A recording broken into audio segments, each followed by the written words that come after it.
शनिवार 7 अक्टूबर 2023 इसराइल पर 20 मिनट के अंदर करीब 5,000 रॉकेट दागे गए।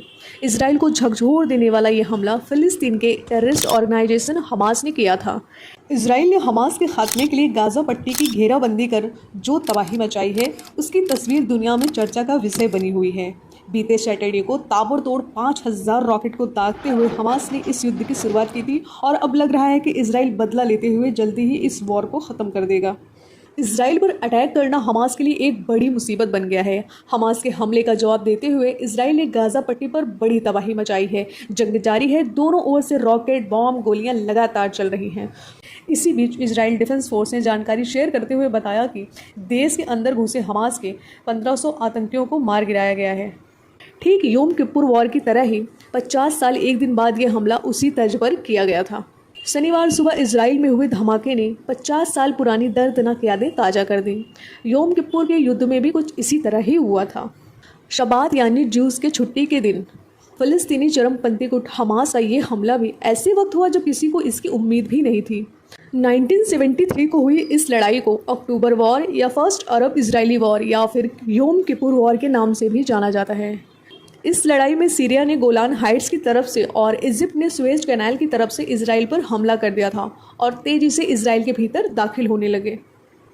इजरायली डिफेंस फोर्स के स्पोक्सपर्सन ने कहा कि हमास को हम जड़ से मिटा देंगे, साथ ही ये भी सुनिश्चित करेंगे कि जंग के बाद हमास के पास कोई भी मिलिट्री कैपेबिलिटी और गाज़ा को गवर्न करने की क्षमता ही ना रहे। इसराइल ने हमास से लड़ने के लिए गाज़ा के पास 1 लाख अतिरिक्त सैनिक को भेजा है। इधर अमेरिका भी इसराइल की मदद करने के लिए आगे आया है और मिलिट्री रिपोर्ट देने की बात कही है। तो जानते हैं कहाँ और कैसे हुई इस जंग की शुरुआत।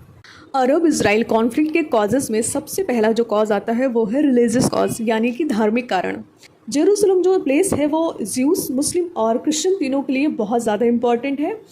ज्यूस की बात करें तो इनका जो धार्मिक स्थल है जेरूसलम में वो है वेस्टर्न वॉल, और मुस्लिम्स की बात की जाए तो अल अक्सा मस्जिद और डोम ऑफ द रॉक इनके लिए बहुत महत्वपूर्ण है। और क्रिश्चियंस के मुताबिक क्रूसिफिकेशन, रिसरेक्शन और लास्ट सपर जो है वो जेरूसलम में ही हुआ था।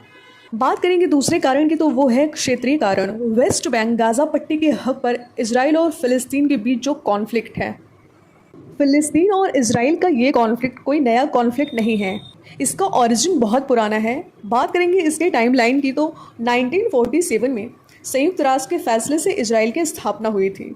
सेकेंड वर्ल्ड वॉर में नाजियों की जब हार हुई तब इसराइल की मांग उठी और इसराइल बनाया गया।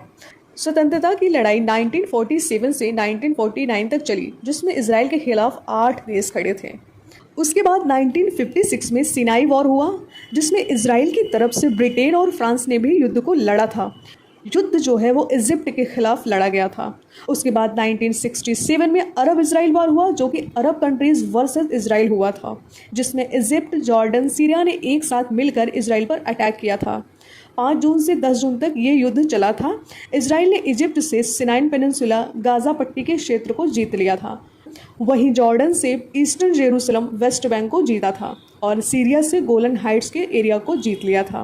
1967 में हार के बाद बौखलाए सीरिया और इजिप्ट ने अचानक से 1973 में इसराइल पर हमला कर दिया था। करीब 3 हफ्तों तक ये युद्ध चला और OAPEC मतलब कि the organisation of Arab petroleum exporting countries ने इसराइल को समर्थन देने वाले देशों पर लगाया था एम्बार्गो, जिसमें कच्चे तेल का भाव $3 से बढ़कर $12 हो गया था।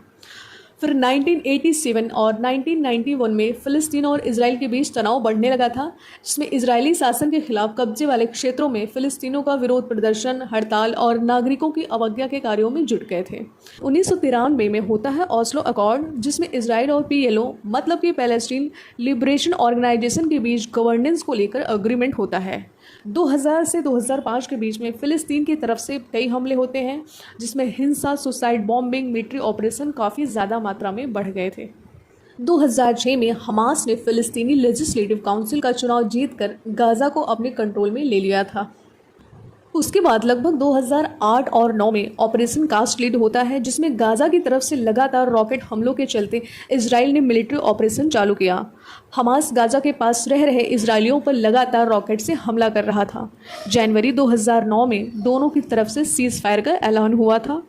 फिर 2012 में ऑपरेशन पिलर ऑफ डिफेंस होता है, जिसमें गाज़ा की तरफ से तल अवीव के पहुंचने वाले लॉन्ग रेंज रॉकेट से हमला किया गया था। नवंबर 2012 में दोनों की तरफ से सीज़ फायर हुआ। इसराइल ने हमास के military chief of staff Ahmed Jabari को मार गिराया था। इसके बाद अगले 8 दिनों तक दोनों के बीच काफ़ी ज़्यादा तनाव चलता रहा था।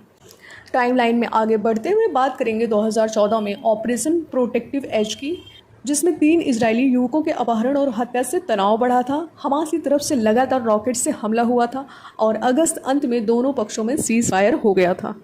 फिर बात आती है जेरूसलम में प्रोटेस्ट और तनाव की, जो कि 2021 में हुआ। जेरूसलम में प्रोटेस्ट और तनाव के बाद 11 दिन तक इसराइल और फ़िलिस्तीन के बीच युद्ध जैसी स्थिति रही।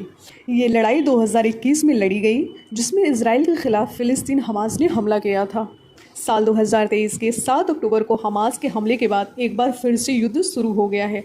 अब इसराइल ने साफ किया है कि इस बार हमास का नामो निशान मिटा देंगे।